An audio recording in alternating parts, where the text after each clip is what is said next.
Salut. Bienvenue à l'émission Le Miroir d'aujourd'hui sur Rwanda TV. Je suis très content de vous retrouver, chers amis. Nous sommes avec nos amis de Carnegie Mellon University. C'est le club de français de cette école, de cette université. Et puis, je suis toujours content quand je suis avec eux parce qu'on se sent un peu plus cosmopolite, c'est ça, c'est le mot. On vient de partout, c'est toute l'Afrique en fait qui est représentée ici, l'Est, l'Ouest, le Centre, etc. Et aujourd'hui, dans l'émission Le Miroir, comme d'habitude, on découvre une profession, une carrière, un parcours inspirant et original. Et c'est à travers la vie et je sais pas, le parcours de notre, je vais me répéter, le parcours de notre invité. Notre invité, c'est Yvan Mugemani. C'est un nom qu'il faut retenir. Oui, il vient de s'installer ici à Kigali et c'est parmi les précurseurs du métier de make-up artiste professionnel ici au Rwanda. Il faut le dire, je vous en dis plus. Yvan Mugemani est un make-up artiste rwandais belge. Il est né ici au Rwanda, il a grandi en Belgique, après des études dans le domaine des cosmétiques. Il travaille quelque temps dans ce secteur, notamment pour la marque MAC, avant de se lancer en business avec Tamim Beauty, c'était à l'époque. Avant, Yvan plutôt visite le Rwanda en 2015 et il rencontre une grande demande de services de make-up artiste professionnel. Et les années qui suivent, il va faire plusieurs allers-retours entre le Rwanda et la Belgique avant de finalement venir s'installer ici à Kigali. Et il a ouvert récemment sa propre boîte, le M Studio, dont on va parler dans l'émission Le Miroir d'aujourd'hui. Alors, Yvan Mugemani est de passage sur notre plateau. Bienvenue. Il va nous parler de son parcours et on va le mettre face au miroir. Comment ça va? Ça fait plaisir. Oui, venez prendre place. Je suis très content que tu sois ici. Prenez place aussi. Oui, ne bougez surtout pas. Nous revenons juste après cette petite pause pour continuer à discuter avec notre invité. C'est parti avec l'actu people de cette semaine. Commençons avec cet album qu'on attend impatiemment. C'est celui de l'artiste gospel Krizo. Oui, Krizo, le chanteur de Ninziza, c'est une de mes chansons préférées, sortira son album Waho Zero. Ce sera ce 5 mai, oui, juste dans quelques jours, à BK Arena dans un concert qu'on a hâte de voir, de découvrir. Il sera sur scène avec d'autres artistes, notamment Gabi Kamanzi, une autre de nos favorites. Allez, bonne chance Krizo pour ce concert et on est prêt à venir louer avec toi et on a hâte d'écouter ton album. Continuons avec Coachella, c'est le grand rendez-vous musical sur la côte ouest aux États-Unis et cette année, le festival qui a duré encore une fois 2 jours de week-end n'a pas du tout déçu les fans. On a retrouvé sur scène Doja Cat qui a impressionné tout le monde ou encore Sabrina Carpentier qui a interprété notamment son dernier single Espresso, mais aussi Chloe Bailey qui a cartonné sur scène. Elle a même annoncé son prochain album Trouble in Paradise. On a aussi vu Lil Uzi Vert qui a créé le buzz parce qu'il a fait du voguing sur scène, mais aussi d'autres artistes comme Tyler, the Creator ou encore Victoria Monet. C'était un bon week-end pour les mélomanes. On finit avec Kenji Girac, le chanteur français. Cette semaine, il s'est tiré une balle dans la poitrine. Oui, on est de tout cœur avec lui et avec sa famille. Beaucoup de rumeurs ont circulé depuis que la news a filtré sur Internet, mais la police, après des enquêtes, a dit que finalement il s'était tiré lui-même, il s'était tiré une balle lui-même. Il dit qu'il voulait faire peur à sa femme pour qu'elle ne parte pas parce qu'elle avait menacé de le quitter. Parce que le chanteur a aussi des problèmes d'alcoolisme et donc voilà. En tout cas, on est de tout cœur avec sa famille. On est content qu'il aille mieux maintenant. Il est toujours à l'hôpital et on a hâte de le réécouter encore en chanson et on espère qu'il pourra prendre soin de lui physiquement mais aussi mentalement. C'est l'émission Le Miroir sur Rwanda TV et comme vous l'avez vu, nous sommes rejoints par Yvan Mugemani. Bienvenue sur notre plateau encore une fois. Enchanté d'être ici, merci de l'invitation. Oui, je suis très content que tu aies été disponible pour venir sur notre plateau. À vrai dire, je pense que depuis que j'ai commencé, depuis la saison 1 de cette émission, parce qu'au début de chaque saison, en fait, j'ai une liste de potentiels invités, donc des Ouais. invités que j'aimerais avoir Uh-huh. au début de chaque saison. Et on est à la 9e saison. Et à chaque fois, Ok. je commence avec 20. Je dis, OK, on doit faire 50 épisodes, mais on va faire au moins 20 qu'on va viser, et puis les autres, on va les inviter autant que les mois avancent. Je pense que depuis la première saison, je pense bien à la première saison, j'avais Yvan Tamim. Sérieux, à l'époque, c'était sérieux? Tamim Oui, à Beauty. l'époque, c'était Tamim Beauty, Oui, ouais, tout à fait. sur la liste, je pense, de la première saison, deuxième, troisième, jusqu'à Wow. ce qu'à un moment, je me dis, cette personne, elle ne vit pas au Rwanda, ça serait difficile de la voir. Ouais. Oui, donc Ouais, je ouais. suis très content, même si c'est à la 9e saison. J'aimerais qu'on applaudisse pour ça, pour cette coïncidence. Merci. Oui, alors, le make-up artiste, comment est-ce qu'on a le maquillage professionnel, disons, j'ai bien dit, OK, c'est un domaine qui n'est pas très courant. C'est un domaine presque inattendu. Comment est-ce que tu t'es retrouvé sur le chemin de ce travail, de cette carrière-là? C'est-à-dire que c'est une longue histoire, hein, parce que j'ai toujours eu une passion pour la mode, pour le style, et puis avec ça, tout ce qui a trait à la beauté. En fait, moi, à la base, c'était quand même vraiment beaucoup la mode. Donc, après un parcours universitaire, j'ai eu un diplôme, un master. J'ai travaillé là-dedans, j'ai fait plein de jobs. J'ai été professeur, j'ai travaillé dans une banque, j'ai fait de la traduction, etc. Voilà, je voulais quand même rediriger vers quelque chose de plus artistique, de quelque chose qui me passionne. Et à la base, c'était la mode. Donc, à Bruxelles, j'ai fait plein de boulot, j'ai fait des stages non payés, travaillé avec des designers, des choses comme ça. Mais voilà, je n'ai pas trop percé, quoi. Et en fait, c'était en recherchant des... Enfin, voilà, faut se renouveler, un peu rechercher mes centres d'intérêt. J'ai fait une formation en coiffure aussi, tant qu'à faire, parce que j'aimais bien. Et puis, en fait, j'avais un ami qui commençait à donner... Il était maquilleur et il commençait à donner des cours de maquillage à un groupe d'amis. Et j'ai suivi ce cours de maquillage parce que j'aimais ça. Déjà, dans ma jeunesse, quand je sortais avec les amis, avec mes cousines, je maquillais déjà un peu. J'avais quand même un intérêt là-dedans. Donc, j'ai suivi un peu le cours comme ça, juste pour dire, je vais rajouter une flèche à mon arc, mais c'était pas... je pensais pas que ça allait après devenir ma carrière. Il se trouve qu'après avoir fait cette formation-là, j'ai commencé... Enfin voilà, j'avais quand même besoin d'argent de toute façon. J'ai postulé chez MAC Cosmetics à Bruxelles et puis j'ai été pris. En fait, c'est comme ça que ça a commencé, quoi. Wow. Ouais. C'était vraiment là où tu étais destiné de te diriger vers, en quelque sorte. Il faut croire parce qu'après, ça allait assez vite, en fait. C'est-à-dire que les choses... chez MAC, au final, j'ai travaillé que 2 ans. Mais au bout de 2 ans, j'avais déjà des gens qui venaient me voir, qui venaient « Ah non, mais il est où on veut son maquillage, il a des bons conseils pour qu'il y ait un maquillage léger, naturel, etc. » Donc, et puis, c'est grâce à ça que ça m'a donné aussi la confiance de me lancer dans mon propre business, en fait, avec Tamim. Donc, avec Tamim, c'était avec mon associé Diane à l'époque. On a commencé ça à 2. Et le fait d'avoir les encouragements des gens qui me suivaient, qui venaient me voir justement à la boutique, c'est ça qui m'a donné la confiance pour après poursuivre d'autres ambitions, notamment le Rwanda, quoi. Oui, alors c'est en 2015, je pense que vous venez au Rwanda pour les vacances. Donc moi, je viens en 2015, c'est en janvier 2015, ça je m'en souviens. À l'époque, je travaille toujours chez MAC, mais on venait juste de commencer le projet Tamim avec Diane, donc mon ex-associé. Et donc je viens ici en vacances.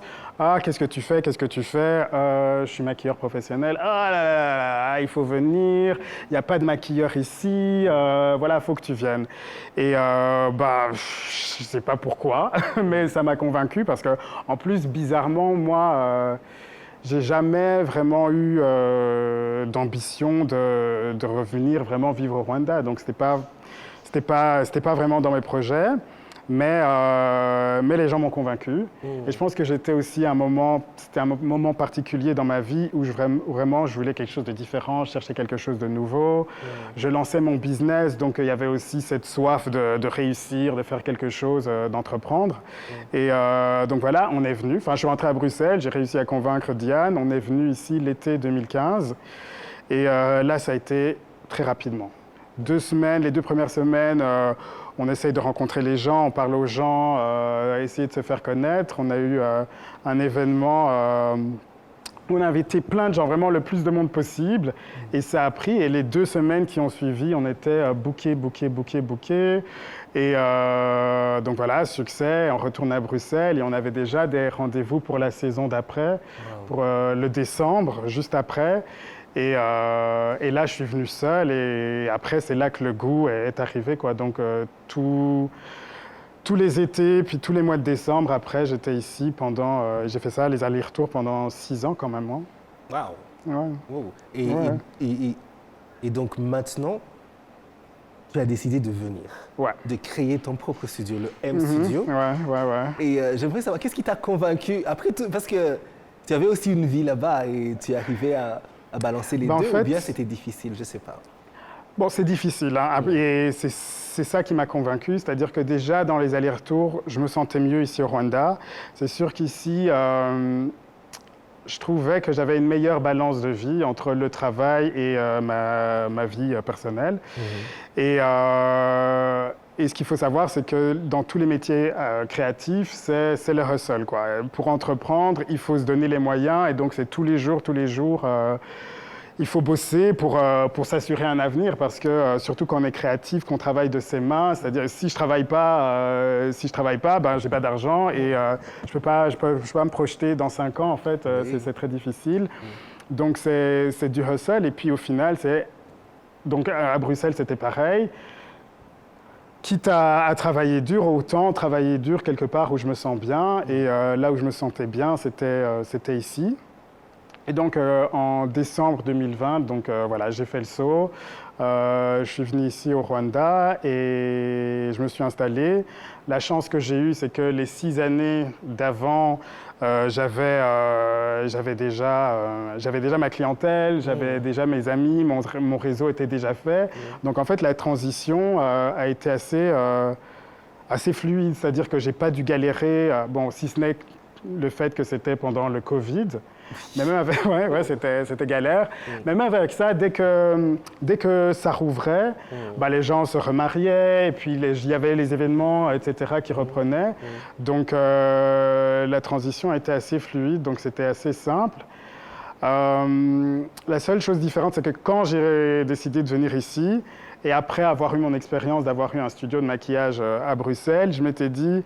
voilà, je vais revenir, mais je ne vais pas ouvrir de studio. Ce n'est pas quelque chose que je voulais, en fait. Ce n'était pas dans mon idée, parce que là aussi, au final, ici, je peux travailler seul. Voilà, je m'étais installé chez moi, je pouvais recevoir les gens chez moi ou bien aller chez eux. Donc, j'avais une grande liberté, en fait. Et je me disais, tiens, je vais continuer comme ça.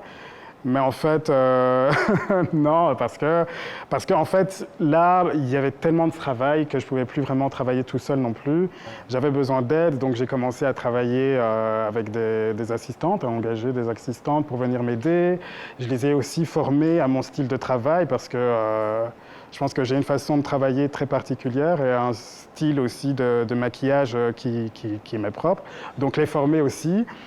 Et c'est quand j'ai commencé à travailler avec des jeunes, des gens qui avaient la soif, et c'est là que je me suis dit, mais en fait, là, il y a quelque chose à faire, je peux transmettre. Je veux transmettre, et puis aussi, ça peut aussi me permettre de construire pour l'avenir. C'est-à-dire que quand on est dans l'entreprise, justement, et quand on est créateur, il faut aussi, à un moment donné, penser à ces jours... oui, le jour d'après, quand je pourrai plus travailler, quelle sera la suite aussi. J'ai 38 ans, donc quand j'en aurai, 65, je pourrai plus travailler, faire du maquillage, courir partout. Donc c'est aussi dans cette idée-là que j'ai lancé le studio, quoi. Ah, ça c'est très bien.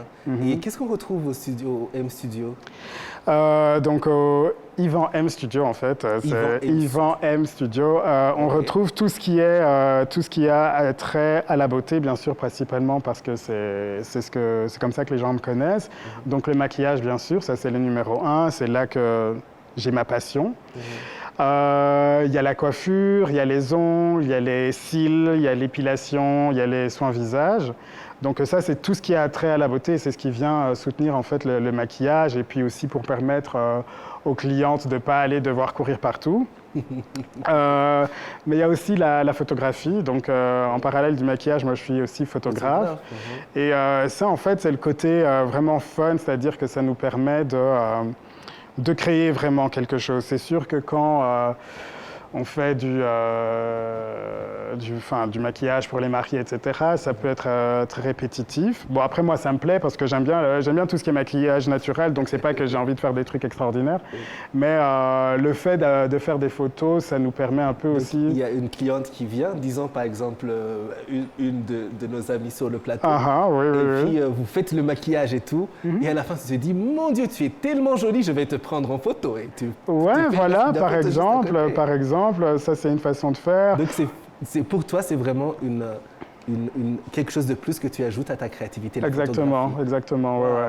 Ça c'est très bien. Ouais, ça permet aussi de développer sa technique et d'essayer des choses qu'on n'a pas l'habitude de faire forcément. Si on va à un mariage, si on va à un event, des fois on a envie d'être fun et moi c'est ça ce qui m'a toujours fasciné encore, c'était la mode, c'est Hollywood, etc. Et puis le temps d'une séance photo, te prendre pour une star, je trouve que c'est vraiment chouette, quoi. Absolument. Ok, ça c'est très bien. On va aller au M Studio pour se sentir comme Beyoncé. S'il vous plaît. Oui.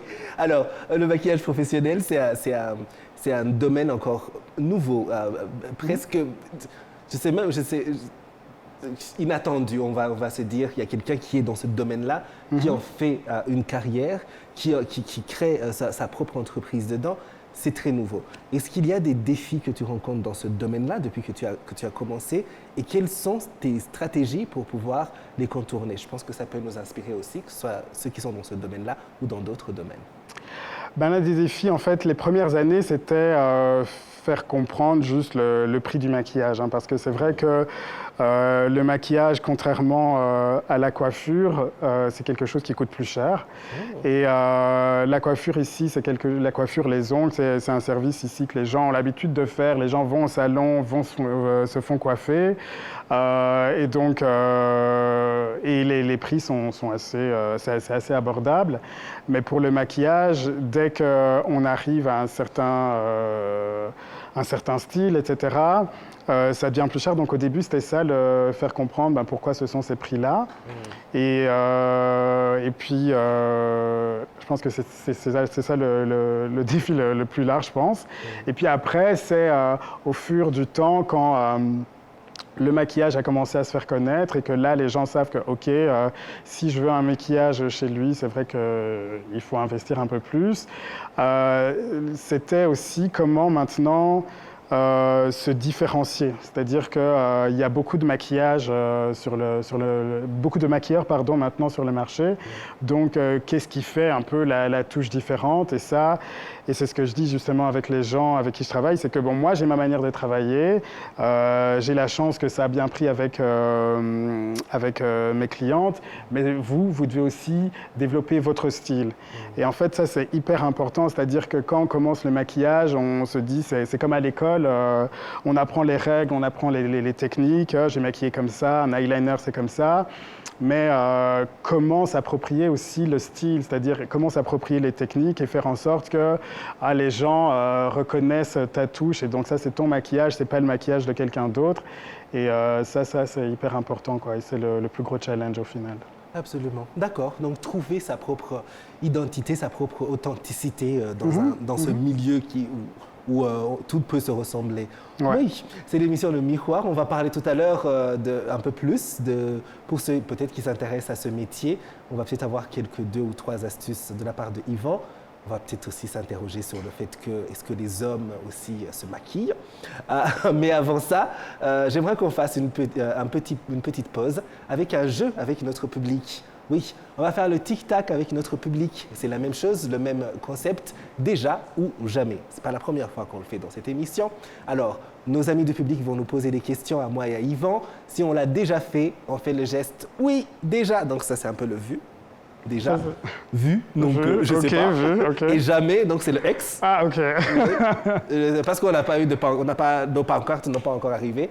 Donc on va faire pancarte avec nos propres Ouais, voilà. Et donc voilà, déjà ou jamais, avec notre public, c'est parti. Salut les amis, j'aimerais qu'on applaudisse pour vous d'abord. Ouais. Alors, qui veut poser la première question? Ici. Bonsoir, je m'appelle Périclès et je viens du Bénin. Ma question est la suivante.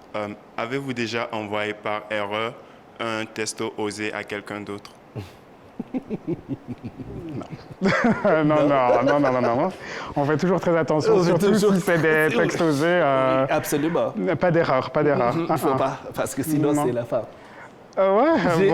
J'ai eu une invitée à un moment qui nous a dit, elle a envoyé un texto qui était censé aller à son copain, à son oncle. C'est encore pire. Encore pire, non. Les parents, au moins, vous allez parler en famille. Mais là, l'oncle, ça va devenir famille élargie. Non. Alors, une autre question? Oui. Bonsoir. Moi, c'est Yvan également. Et j'aimerais savoir, vu que nous sommes dans le contexte africain, tu sais, généralement, quand nous étions petits, nos parents avaient pour habitude d'instaurer ce que nous appelons couvre-feu. Alors, j'aimerais savoir, est-ce que tu avais déjà eu à sortir et rentrer en cachette après l'heure du couvre-feu? Non. Moi, j'étais un très bon fils jusqu'à ce que j'arrive à mes 18 ans, où là, après, c'était terminé. Non, j'y étais, mais après, il n'y avait plus vraiment de couvre-feu. Et puis, moi-même, j'ai jamais été un casse-cou. Je suis jamais, contrairement à mon frère, lui... Et d'ailleurs, au contraire, c'est moi qui devais couvrir mon frère. Et donc, après, c'est moi qui me faisais engueuler parce que je mettais les coussins sous les draps pour faire croire qu'il était toujours en train de dormir, etc. C'est moi qui devais mentir pour mon frère. Oui. Mais pour moi, non, j'étais très bon élève. Ouais. Oh, mon Dieu. Moi aussi, j'étais très bon élève et très gentil à la maison. Mais quand même. Parfois... l'école buissonnaire. Pas l'école buissonnaire, mais parfois, il fallait sortir voir des amis. Ah ouais? Mais pas le soir. Après, j'ai séché les cours. Des fois, j'allais pas à l'école, parce que voilà, des fois... Il faut profiter de la vie, pourquoi aller à l'école? Parfois, on a envie des de fois, c'est important, Absolument. même quand on a 17 ans. Mais non, le soir, j'étais à la maison. À la maison, ouais. Ça, c'est bien. Une autre question, peut-être? Oui. Merci. Oui. Je m'appelle Asnat, je viens de Tanzanie. Avez-vous déjà été arrêté par la police? Ouais, gentiment, je veux dire gentiment. On m'a jamais mis les menottes quand même. Regarde, lui, par contre... Ah, oui. Moi non plus. Par contre, c'est juste, c'est drôle. Like, c'était pas triste, c'était pas dangereux et tout ça, mais c'était juste un truc. Oui, j'espère que c'était pas très grave. Non, c'était pas grave. Après, c'était quoi? À l'époque, je conduisais ma voiture à Bruxelles et j'avais un permis, learner's permit, un permis provisoire d'étudiant en fait. Et en fait, en Belgique, quand tu as ce permis-là, tu peux pas vraiment conduire tout seul. Ah, oui. Et je conduisais tout seul. En plus, je galérais pour me parquer. Donc, c'est pour ça qu'ils m'ont arrêté. Et clairement, ils ont vu de loin que celui-là, clairement, il n'a rien à faire derrière le volant. Mais bon, ils m'ont laissé tranquille. Ils m'ont dit, laisse ta voiture ici. Et puis pars. Ah, ils sont tout gentils. Ils sont gentils. Mais après, j'ai quand même repris la voiture et je suis rentré chez moi. Et j'ai continué à conduire pendant 2 ans, d'ailleurs, avec ce permis. Parce qu'il faut quand même ramener la voiture à la maison. Oui, j'allais pas la laisser comme ça n'importe où. Oui. C'est l'émission Le Miroir. On a une dernière question ou c'est fini? Oui? On en a encore? OK. D'accord, on va prendre une dernière question. Oui? Désolé, oui, c'est bon, c'est allumé. OK. Moi, c'est Romeric. Je me dis que dans votre métier, vous devez sûrement beaucoup sortir pour pouvoir peut-être avoir de la clientèle, faire parler de vous et peut-être être aussi beaucoup invité par des amis et tout. Mais est-ce que c'est déjà arrivé que vous ayez dit non à sortir à vos amis pour rester seul chez vous et tout? Tout le temps. Ouais. Ah ouais, ils non. savent maintenant. Oui, voilà. Ils savent que je sors presque jamais. Non, les gens, quand je viens ici. Les gens essayent, en plus, surtout avec le maquillage. Moi, je fais beaucoup de mariés, donc toutes les mariées, « Ah, mais viens à mon mariage, viens à mon mariage. » Mais en fait, on ne se connaît pas, je veux dire. On ne se connaît pas, je connais personne. Je ne vais pas venir au mariage de gens que je connais pas. Seul. Parce qu'en plus, c'est un mariage. Donc, donc, ouais, non, tout le temps. Et au début, quand même, je trouvais des excuses. Maintenant, je dis juste non, tout simplement. Ouais. C'est bien, j'aimerais bien arriver à ce niveau de dire non, tout simplement. Non, moi, maintenant, comme j'ai un enfant maintenant qui a 3 ans, il est plus tout petit, mais depuis qu'il est né, j'ai dit « Ah, tu sais, à la maison, quand il y a un bébé... ah ouais, d'accord. Je suis papa, voilà, ça fait l'excuse. Il faut qu'on soit là tous les deux. On est en 2024, les papas doivent être impliqués dans la vie des enfants. Exactement. Mais c'est juste que tu n'as pas envie de sortir. Est-ce que ça marche? Oui, ça marche. Mais à chaque fois, on me dit « Ah, c'est trop, tu exagères ». Ça, mais ce qui n'est pas bien, c'est qu'à la longue, les amis commencent à se dire « On ne va plus l'inviter, ce gars ». Oui, mais bon, les vrais amis, ils restent. Oui, c'est ça. Tu as toujours les amis de la sortie. Les gens, ils ne vont pas désespérer. Oui, c'est l'émission de Miroir. Merci beaucoup. J'aimerais qu'on applaudisse pour Yvan, pour l'honnêteté. Et alors, on parlait de ton travail qui est maquilleur professionnel. Qu'est-ce qui fait un bon make-up artiste? Bon, déjà, la technique, il n'y a rien à faire, il faut apprendre les règles de base, mais le plus important, je pense que c'est la conscience professionnelle, le professionnalisme, c'est-à-dire être ponctuel, respecter, être à l'écoute. Être à l'écoute de sa cliente, ça c'est vraiment le plus important. Pas se dire j'ai tout, c'est moi qui détient le savoir du maquillage, c'est moi qui détiens la beauté est dans mes mains et puis je vais faire de toi ce que je veux. Non. Chaque visage est différent et puis tout le monde a des goûts en fait différents, c'est-à-dire que tout le monde n'a pas forcément envie de ressembler à Beyoncé ou Rihanna et donc pouvoir s'adapter. Et pouvoir adapter sa technique, c'est-à-dire le problème souvent des maquilleurs, surtout quand on débute, c'est de montrer justement tout ce qu'on sait faire. C'est-à-dire que j'ai appris les techniques, donc j'ai montré toutes les techniques que je vais faire sur un visage, on va mettre tout le maquillage. Mais je pense que la subtilité, c'est de pouvoir justement diminuer et de pas en faire trop au final. Voilà. C'est tellement vrai. Oui. Alors, bien sûr, il y a toujours cette question, est-ce que vous avez des clients hommes? Est-ce qu'il y a des hommes qui mettent du maquillage? Franchement, c'est tellement rare. C'est super rare, ça arrive très rarement. De plus en plus, il y en a qui sont curieux, c'est-à-dire que sous le ton de la blague, ils vont dire « Ah ouais, mais moi aussi, j'ai besoin d'un peu de poudre » et puis après, ils se dégonflent parce que ça voudrait dire quoi? Est-ce qu'ils vont venir prendre un rendez-vous, venir se faire maquiller? Après, ceci dit, juste hier, j'ai eu un homme qui est venu au studio. Il avait une séance photo et donc il est venu se faire maquiller.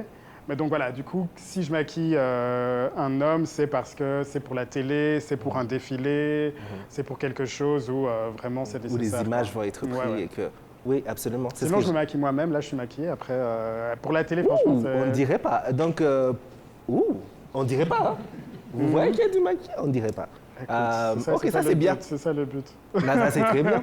Parce que nous qui travaillons à la télé, par exemple, on doit mettre un peu pour ne pas briller à la télé. Parce que sinon, on va dire oui. Et donc, il faut mettre un peu de maquillage et il faut bien le faire, j'imagine. Surtout à la télé, je trouve que si tu n'es pas maquillé, tu as l'air t'as l'air pire que si tu étais dehors dans la rue. C'est-à-dire que les lumières, la caméra, etc. font ressortir tous les défauts. Donc, c'est important. Absolument tout. Oui, c'est vrai. Alors, les hommes du public, vous êtes prêts à vous mettre du maquillage si vous commencez à travailler à la télé? Non? Le jour de votre mariage? Oui?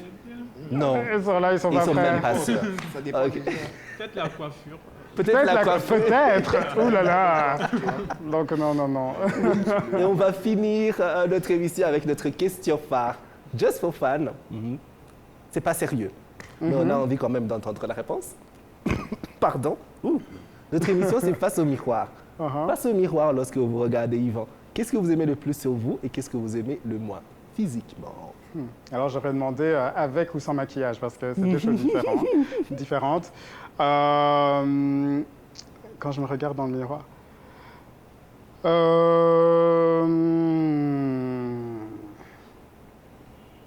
C'est difficile. Non, je dirais... j'aime bien mon teint, ma carnation. J'ai un beau teint, c'est-à-dire que De manière générale, j'ai pas, même si clairement avec le maquillage ça aide, de manière générale, ça va, ça passe. J'ai pas besoin de trop en faire. Voilà. Oui. Ce que j'aime pas aussi, je dois dire. Parce que tu aimes le moins. Il faut tout aimer, mais on aime plus. Ouais, mais on aime beaucoup moins que plus, en fait. Si je devais faire la liste est longue. Oui. C'est triste, en plus, je dirais mon front, parce que j'ai un front vraiment rwandais. Donc, si je pouvais, au moins 10 cm en moins, je pense que... Voilà, jusqu'ici, je rabaisserais de au moins 10 cm. Il ne faut pas rabaisser, sinon tu perdrais le charme rwandais. Ouais, mais bon, s'il vous plaît, quoi. Spécificité rwandaise. Merci le Rwanda. Alors franchement, on m'a bien tatoué, quoi. Ça, c'est sûr. Pardon, je perds ma voix. J'aimerais qu'on applaudisse pour Yvan. On a passé un bon moment. Ouais. Merci beaucoup, merci de l'invitation, merci au public, vraiment. Absolument. On va tous aller visiter M Studio pour, je ne sais pas, voir si on peut nous améliorer un peu. Si, en plus, il y a plein de choses. C'est-à-dire que pour ceux qui ne veulent pas se maquiller, je sais pas, une manicure, on fait la coiffure et puis une séance photo, quoi. Voilà, tout ça, oui. Merci beaucoup à nos amis du public. Merci. Ouais, ils venaient de Carnegie Mellon University. Ils sont du club de français. Merci à vous tous qui nous avez suivis. On se retrouve la semaine prochaine pour un autre numéro de l'émission Le Miroir. Allez, à bientôt. Restons ensemble sur les réseaux sociaux. Ciao.